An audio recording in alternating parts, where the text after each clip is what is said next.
Okay.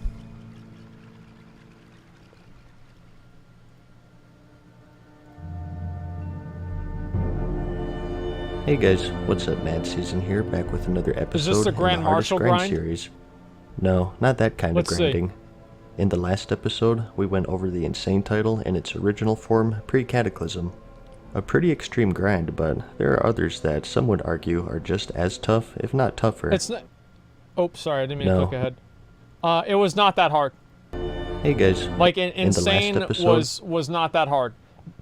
But I did do it after Shendalar got removed. Insane on day one was extremely difficult to do, though. we went over the Insane title in its original form, pre-Cataclysm. A pretty extreme grind, but there are others that some would argue are just as tough, if not tougher. Okay. So, in no particular order, here's 5 more. First up, we have the Winter Saber Trainers, pre-Cataclysm. Okay. This is an Alliance-only faction, this is actually in its original state, if you grinded out reputation with them until you were exalted, you would get the Winter Spring Frost Saber mount. Since Cataclysm, you can just do a daily quest 20 times to obtain the mount, but there was a Draenei on my server that had this mount before they made the change. It was absolutely disgusting. Before then, it was much more grindy. You of course started at neutral and had just one repeatable quest called the Frost Saber Provisions. For this one, you had to gather 5 each of shard tooth meat obtained from killing bears in the area, and chillwind meat obtained from chimeras. And these meats had a pretty low drop chance, around 10 to 20% I'd say. But completing this gave you 50 rep each, and the way the whole reputation worked was that you could unlock more repeatable quests the higher reputation levels you obtained. Yep, I did this. So, at 1500 points into neutral, I didn't do it you unlocked another one called the Winterfall Intrusion, which required you to kill 5 each of Winterfall Shamans and Ursas in a Furbolg village to the south. Again, repeatable infinitely, and it gave you 50 reputation per turn-in. The last unlock was at the honored level, called Rampaging Giants. I did this a lot. This required you to kill 8 elite enemies at the other end of the map. 17 million damage. It did give an extra 25 reputation, but the difficulty of the enemies and the travel time made it too slow. This is fucking hard to do. As a result, people usually just stuck with the first 2, and the general strategy was to head to the Furbolg village, and on the way there and back, kill any bears and chimeras you saw to try to complete the meat quest, and just rinse and repeat that about 800 times until you were exalted. Now, this did vary depending on... I did this back in the day. It was really fucking hard. It was extremely annoying, and it's the way it goes, obviously, but I remember whenever I was trying to be really efficient with this, I actually put my hearth in Everlook so I could save about 5 minutes every hour. That's how insane this grind was. It was fucking ridiculous. And how crowded things were. You claim you did everything. Well, I mean, it's on my armory. It's not like it's a secret if I did this or not. If the village was constantly camped, it was probably worth trying to kill those elites all the way on the other end of the map. Easier said than done though if you're talking current content. So, that's a lot of grinding to say the least. Next, let's go over one that only takes 1 kill. It's our first non-reputation grind, and that's the time-lost Proto Drake. Yep. That sounds pretty easy. Just 1 kill. He spawns in the Storm Peak zone in Northrend, and he even drops a mount at a 100% Everybody chance. has this mount nowadays. So, what the heck is he doing on this list? Well, for a few reasons. One is, he doesn't spawn at any one location. There are a few different eligible... Think about this. Greek got this mount. Like, you know what? Let me show you guys.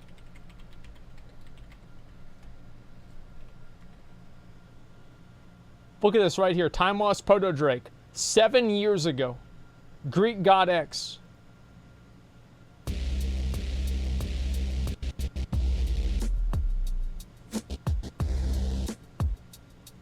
Oh my god! I just got the time now! Yes! Oh my god! I just got the time lost Proto Drake! Oh my god! They call it time lost for a fucking reason, because I spent about a week! A week! Yeah! Just imagine him doing like this.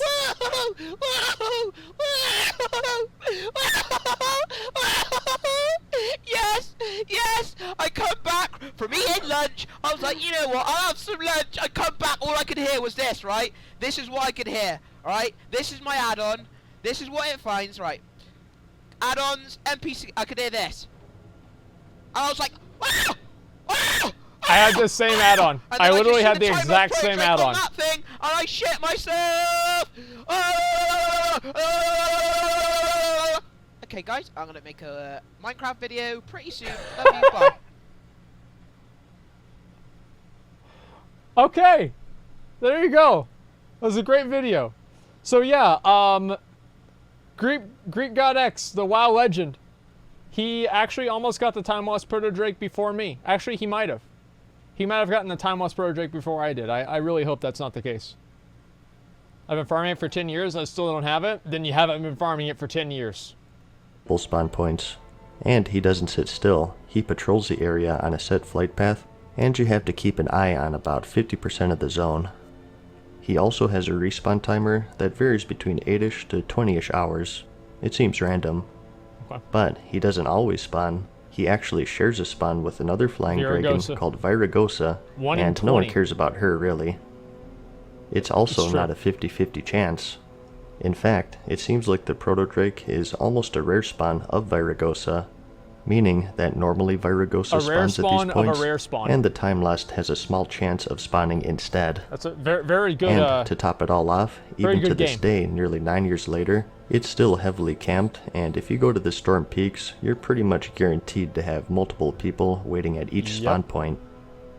So, in essence, we have a rare spawn that rarely spawns every 8 to 20ish hours from another rare spawns at 4 different locations, who also patrols around 50% of the zone depending on where it spawned. And it's also heavily camped 9 years after the release of its expansion. There's a reason why it's called the Time Lost Proto Drake. Alternatively though, you can just buy it off of the black market auction house, if it pops up there that is, and if you have a mountain of gold. Next. That's a joke, okay? Like getting a Time Lost Proto Drake. Here's what I would do to get the Time Lost Proto Drake. I would literally just go AFK. Like that's the only thing. I went AFK for long enough and the mount eventually spawned.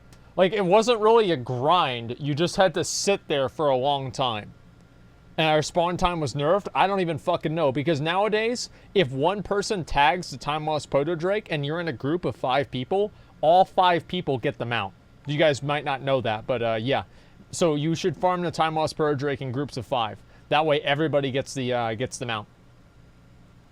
We have some PvP reputations, and this is where people's experiences may have varied. Oh, they changed it? Okay, specifically, I wanted to talk about the Arathi Basin reputation, which is the League of Aerithor for Alliance and Defilers for Horde. This was a joke, and dude. The Warsong Gulch reputations, which were the Silver Ring Sentinels for the Alliance and Warsong Outriders for Horde. At most Again, 500 talking hours. pre-Cataclysm here, these took a very, very long time to grind.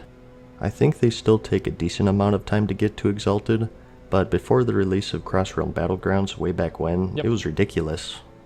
In my case specifically, I was on the Khadgar server on the Alliance side, and we vastly outnumbered the Horde in population. Was not hard. As a result, it wasn't uncommon for queue times to be hours long even during prime time, and to top it all off, we sucked. To get reputation with these factions, we had to cap flags in the Warsong Gulch, or get a certain amount of resources Each flag in the cap was Arathi 35 rep, I believe. And in the case of my server for the Alliance, 35. It was nearly impossible. 2-hour-long queues, and a lot of the time, no reputation. The only thing that made it possible was that, back then, you could get these tokens for playing the battleground. If you won, you got 3, and if you lost, you only got 1. And, correct me if I'm wrong here, but I believe you could turn in 3 at a time for a bit of honor and a small amount of reputation. You got 100 reputation. And in my case, that was the main way of grinding it out, since we very rarely won either battleground. The reason why it says 2.1 billion is that was the max integer number in WoW back then, and that was the case until I think Warlords of Draenor, and then that's whenever they were able to change it. And yeah, that's because the reason I know that is that's how like Raw Den like got bugged out, because his health went higher than that, and that's why all of the bosses before then, or sorry, after then in Siege of Orgrimmar, for some reason or another had under that number health. These marks were removed a while ago in the Wrath of the Lich King expansion, I believe. So this was definitely a case-by-case basis. For my situation specifically, if you were Horde on my server, you definitely had an easier time. Fast queue times and easy wins most of the time. Easy. Or if you just waited until post 1.12, which is when they released the Crossrealm Battlegrounds. Even still though, it was pretty insane. It's hard to say which one is harder. Overall, the Arathi Basin rep comes slower I think, but you got reputation per X amount of resources, so you were at least guaranteed some rep, unless you just got 5-capped right away. I would say Warsong was the hardest. There was always a opinion. possibility of 5-capping the other team. Yep. If you don't know, this makes the battleground go by at lightning really speed, hard. so it was very server dependent. For the Warsong Gulch, on the other hand, it was flag captures, so you could come out empty-handed. Yep. And to top it all off, initially there wasn't a time limit, so you could have games that would go on for hours. And each flag cap was 35 reputation. For neutral to exalted, that's 1200 flag captures, or 400 wins. So, even with fast queue times and easy wins, that's a headache right there. Well, you would turn into tokens too, which gave you a lot. A lot of people ask why I have such a random looking transmog, and in the case of the tabard, it's sort of a memento of one of the hardest grinds I ever did in the game. Yep, it's the Silverwing Sentinel tabard, which required exalted with the Silverwing Sentinels. It's a joke. Yeah, I probably played a little too much back then. No. In the case of Warsong Gulch, things have been made a bit easier over the years. You now get more reputation with flag caps, and the new Warsong Scramble Brawl I heard is a really fast way to max it out quickly. Anyways, who could forget the granddaddy of all PvP grinds, the rank 14 grind? Before the Burning Crusade, the whole PvP system for World of Warcraft was a little different. This is really To get the best gear, you had to ascend a ladder of sorts. This ladder had 14 rungs, but to climb it, it would take months, and while doing so, members of your own faction on your server are trying to knock you off of it. So, there were 14 ranks listed here, and the higher rank you achieved, the better rewards you got, with the whole epic quality weapon and shield. Let's see, what? Holy shit. Wait, 9 got a battle standard? That sucks! Wow. Holy Grail as a purple armor set, and even a weapon at ranks 12 through 14. Epics were much harder to come across back then, so this was actually a really big deal. And the weapons in particular were really good, even being superior to the Blackwing Lair gear. For the most part anyways. But to get them, you had to farm a virtual currency called honor points, something you're most likely familiar with by now. We have it now. Everyone wanted them, which was the main problem. Rank 3. And that's because you not only competed against the enemy faction by killing them for honor, but also members of your own faction as well, because the only way to rank up was to get more honor than them. How much did you have to grind? Well, it's a dynamic thing, and it depended on how much everyone else on your server was grinding. I only got to like rank 7, I think. So basically, 24/7. For the high ranks anyways, it was pretty trivial to get 10-ish by PvPing frequently, but not over the top. That's because for each rank, the top X percentage of players who PvP'd for that week would rank up, and this percentage got smaller and smaller the higher the rank, top 0.1%. all the way down to 0.1% so it's basically for rank 1 14. gladiator.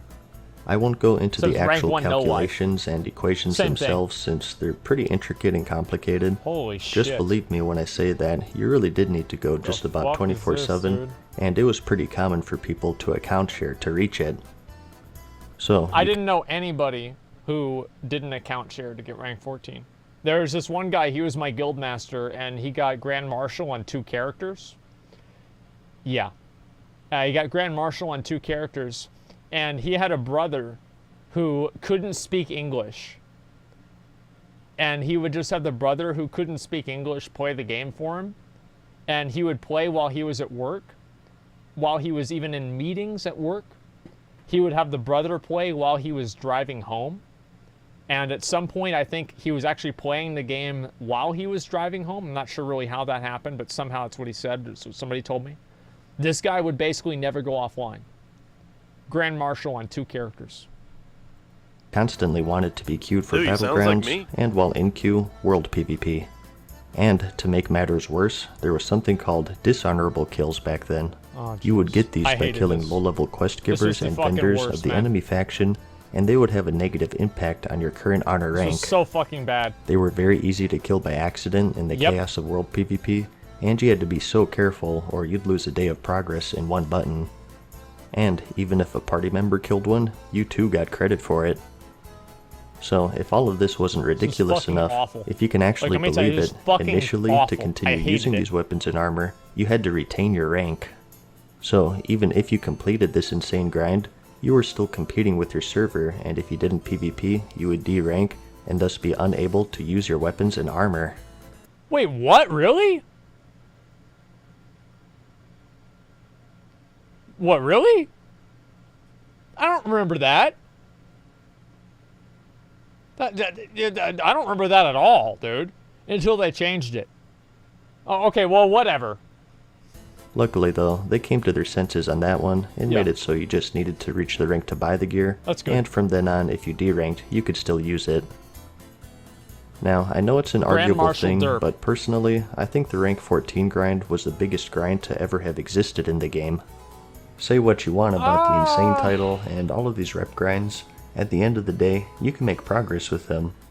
With this PvP system, even if you grind your butt off all day, you could even lose progress if others just happen to play more than you. That last bit or whatever. I PvP'd enough to get exalted with the Asmongold on my lopsided server, and still, the highest I got was rank 10, so that should tell you how bad the grind was. But that's about it for this one. Tell me As always, I hope you found the video interesting or entertaining. Yeah, I mean, like it if you liked it, and I'll see you in the next one. Peace. Okay. Farewell for now, mortals.